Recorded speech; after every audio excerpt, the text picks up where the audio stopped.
नमस्कार। आज हम द्वितीय वर्ष के प्रथम प्रश्न पत्र तुलनात्मक शासन और राजनीति के पहले टॉपिक तुलनात्मक राजनीति का अर्थ समझेंगे। तुलनात्मक राजनीति का अर्थ समझाने से पहले मैं आपको फ्रीमैन की परिभाषा बताना चाहूँगी। तुलनात्मक राजनीति तुलनात्मक राजनीतिक संस्थाओं और सरकारों के विविध प्रकारों का एक तुलनात्मक विवेचन और विश्लेषण है। दो चीज़ें इसके अंदर आ रही हैं, तुलनात्मक राजनीतिक संस्थाएं और सरकारें। तो उनके बीच जो तुलनात्मक अध्ययन किया जाता है, विवेचन किया जाता है, विश्लेषण किया जाता है, वही फ्रीमैन के अनुसार तुलनात्मक राजनीति कहलाता है। और आगे हम बात करें तो आधुनिक राजनीति शास्त्र का अब राज्य से प्रारंभ और अंत नहीं होता है। अगर शुरुआत में हमने प्रथम वर्ष में जैसा कि पढ़ा था व्यवहारवाद में कि राजनीति विज्ञान में अध्ययन का जो केंद्र बिंदु था वो राज्य था, अब उस अध्ययन बिंदु को, केंद्र बिंदु को थोड़ा विस्तारित कर दिया गया है। और विस्तारित इस रूप में कर दिया गया है कि अब राजनीति विज्ञान में जो हमारे विदेशी सरकारें हैं या जहाँ जहाँ जिन जिन देशों में जो जो सरकारें कार्य कर रही हैं उनके संविधानों का भी तुलनात्मक अध्ययन किया जाता है। अब इसमें जो है राजनीति विज्ञान में वर्षों से प्रचलित परंपरागत अवधारणाओं जैसे राज्य, सरकार, कानून, सत्ता के स्थान पर और अब नई अवधारणाओं का प्रयोग किया जाने लगा है ताकि राजनीतिक क्रिया की गहराइयों में झांका जा सके। इसलिए समकालीन राजनीतिक वैज्ञानिकों द्वारा राजनीति विज्ञान में राजनीतिक व्यवस्था, राजनीतिक संस्कृति, राजनीतिक संरचना, राजनीतिक विकास जैसी नई अवधारणाओं का प्रयोग भी किया जाने लगा है। पॉलिटिकल सिस्टम के बारे में हमने डेविड स्टन की अप्रोच पढ़ी थी प्रथम वर्ष में, निवेश निर्गत उपागम, आपको शायद ध्यान होगा। तो उसमें हमने ये देखा था कि व्यवस्था किस प्रकार से कार्य करती है, निर्गत और निवेश किस प्रकार से कार्य करते हैं, पर्यावरण उन्हें कैसे प्रभावित करता है, पॉलिटिकल कल्चर और पॉलिटिकल स्ट्रक्चर, पॉलिटिकल डेवलपमेंट भी हमने प्रथम वर्ष में पढ़ा था, जिसमें हमने लुशियन पाई की अवधारणा को पढ़ा था। और उन्होंने जो राजनीतिक विकास की विशेषताएं बताई थी, क्षमता, समता, क्षमता और राजनीति विभिन्नीकरण, उसके बारे में हमने प्रथम वर्ष में पढ़ा था। ऐसे ही नई विचारधाराओं का आना तुलनात्मक राजनीति में ये दर्शाता है कि अब अध्ययन का विषय सिर्फ राज्य, सरकार और कानून नहीं है, बल्कि अध्ययन का विषय अब परिवर्तित होकर नई अवधारणाओं को भी अध्ययन में सम्मिलित किया गया है।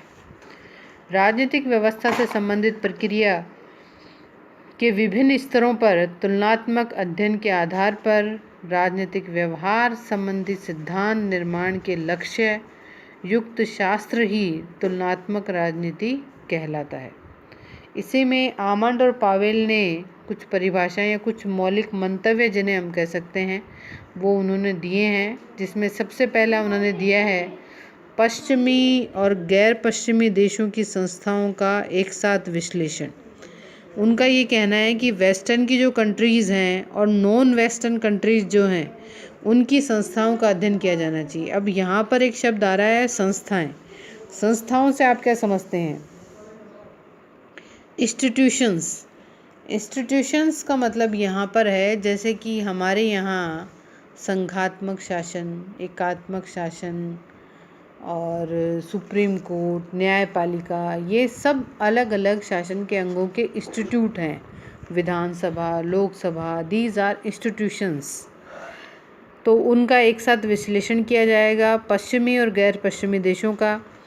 फिर इसके बाद दूसरा है राजनीतिक संस्थाओं का क्रमबद्ध ढंग में अध्ययन किया जाएगा। जो जो राजनीतिक संस्थाएं हैं उनका अध्ययन किया जाएगा। अलग अलग देशों में अलग अलग संस्थाएं हैं, उनका अध्ययन इसमें किया जाएगा।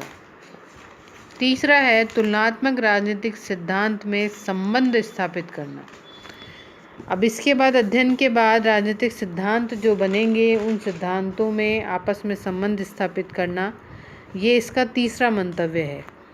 इसके बाद हम देखें तो अगर आपसे ये पूछा जाता है, आमतौर पे परीक्षाओं में जो प्रश्न आता है तुलनात्मक राजनीति का अर्थ बताइए, तो अर्थ में आपको एक ऐसी परिभाषा या एक ऐसे अर्थ को लेना है जिसमें सब चीज़ें सम्मिलित हो जाएं। जैसे मैंने आपको ये बताया है कि तुलनात्मक राजनीति विभिन्न राजनीतिक व्यवस्थाओं, संस्थाओं और राजनीतिक व्यवहार का ऐसा तुलनात्मक अध्ययन है जिससे उनकी समानता असमानता का ज्ञान हो तथा उन्हें समझने, उनके स्पष्टीकरण देने और उनके संबंध में भविष्यवाणी करने तथा राजनीतिक सामान्यीकरण स्थापित करने की स्थिति उत्पन्न हो सके।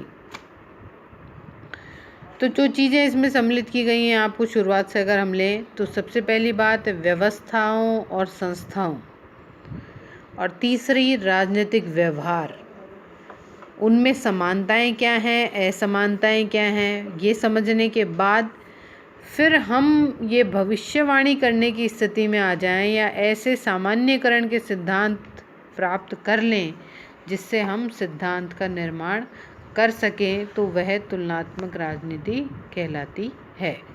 ये हम ओवरऑल एक परिभाषा दे सकते हैं तुलनात्मक राजनीति की। अब आता है तुलनात्मक राजनीति का विषय क्षेत्र। विश्लेषणात्मक आनुभविक खोज, एनालिटिकल एंड एम्पेरिकल इन्वेस्टिगेशन। इसके विषय क्षेत्र के संदर्भ में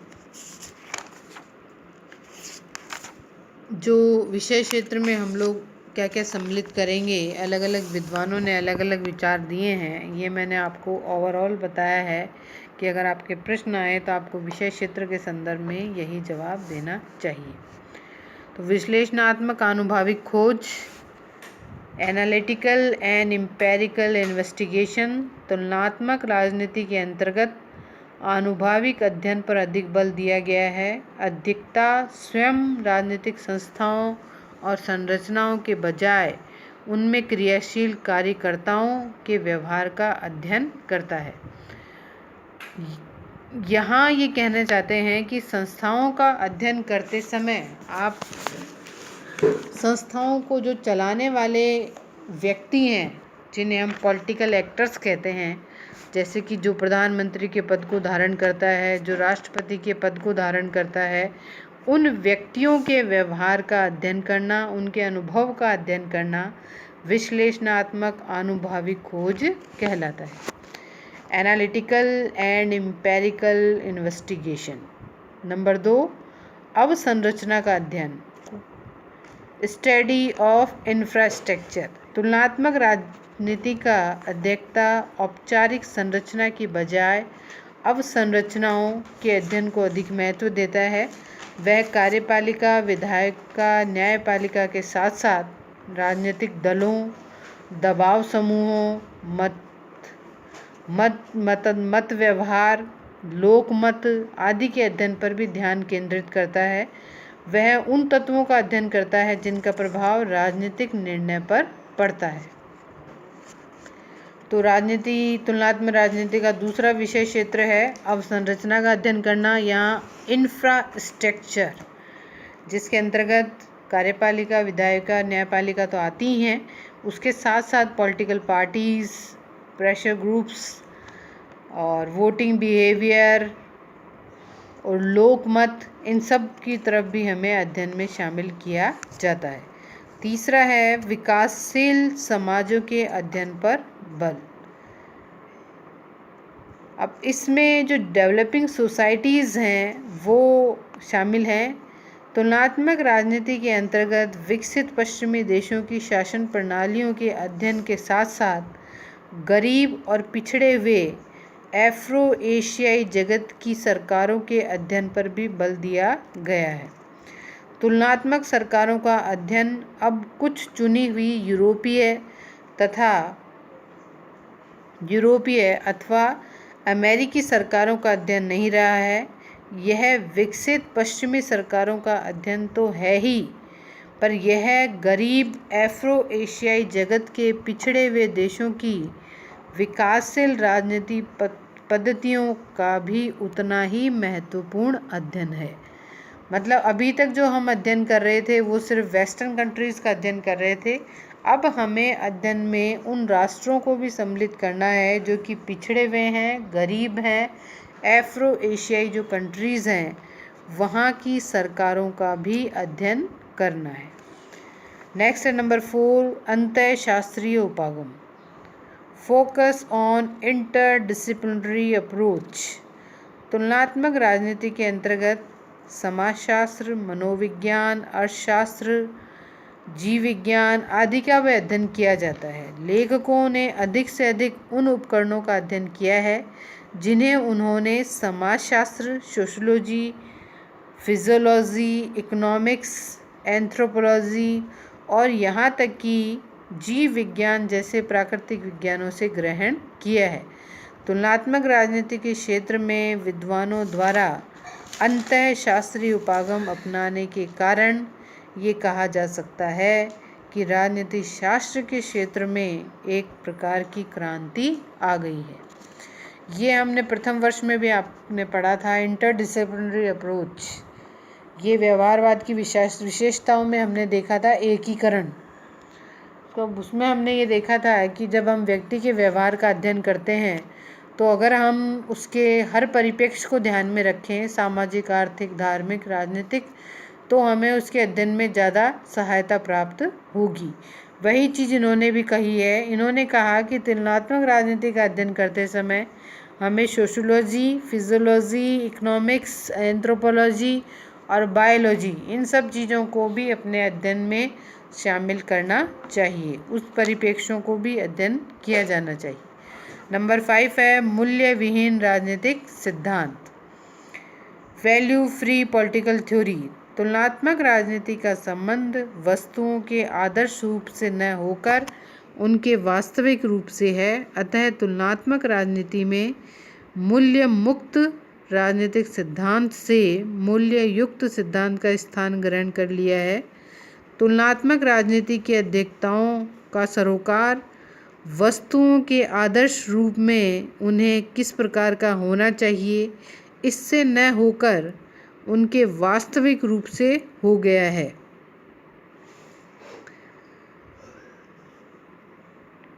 कहने का अभिप्राय ये है कि जिस प्रकार के हम मूल्य मुक्त अध्ययन की बात कर रहे हैं उसकी जगह हमने यहाँ मूल्य युक्त अध्ययन को शामिल किया है।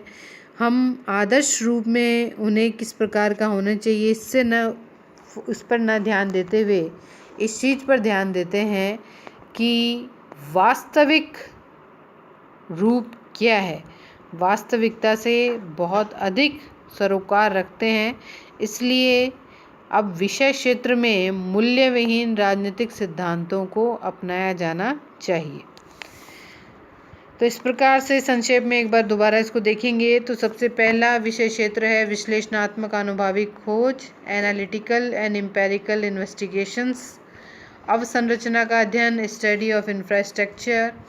नंबर 3 विकासशील समाजों के अध्ययन पर बल, एफ्रो एशियन कंट्रीज़ को भी अध्ययन में सम्मिलित किया जाए। नंबर 4 अंतः शास्त्रीय उपागम, अन्य विषयों को भी आप अपने अध्ययन में सम्मिलित करें। नंबर 5 है मूल्य विहीन राजनीतिक सिद्धांत कि मूल्य युक्त तो हो पर साथ में इस बात का भी ध्यान रखा जाए कि हम आदर्श के साथ वास्तविक स्वरूप का भी हमें ज्ञान होना चाहिए या वास्तविक स्वरूप के बारे में भी हमें जानकारी लेनी चाहिए। तो संक्षेप में भी कह सकते हैं कि तुलनात्मक राजनीति के अध्ययन में हाल ही के उन लेखकों का महत्वपूर्ण योगदान शामिल है जिन्होंने अपने अध्ययन के क्षेत्रों में विश्व के अधिक से अधिक देशों, विशेषकर अफ्रो एशियाई और लैटिन अमेरिकी जगत के देशों को शामिल करके अपने विषय में विस्तार को व्यापक बनाया है। नवीन लेखकों के अनुदान में हम लॉर्ड ब्राइस का ये कथन समीचीन है कि अब लगता है कि समय आ गया है जब सरकार की वास्तविकताओं का उनके विभिन्न रूपों में अन्वेषण किया जाए। इस प्रकार ये टॉपिक हमारा ख़त्म होता है। तुलनात्मक राजनीति का अर्थ और विषय क्षेत्र के बारे में हमने इसमें पढ़ा है।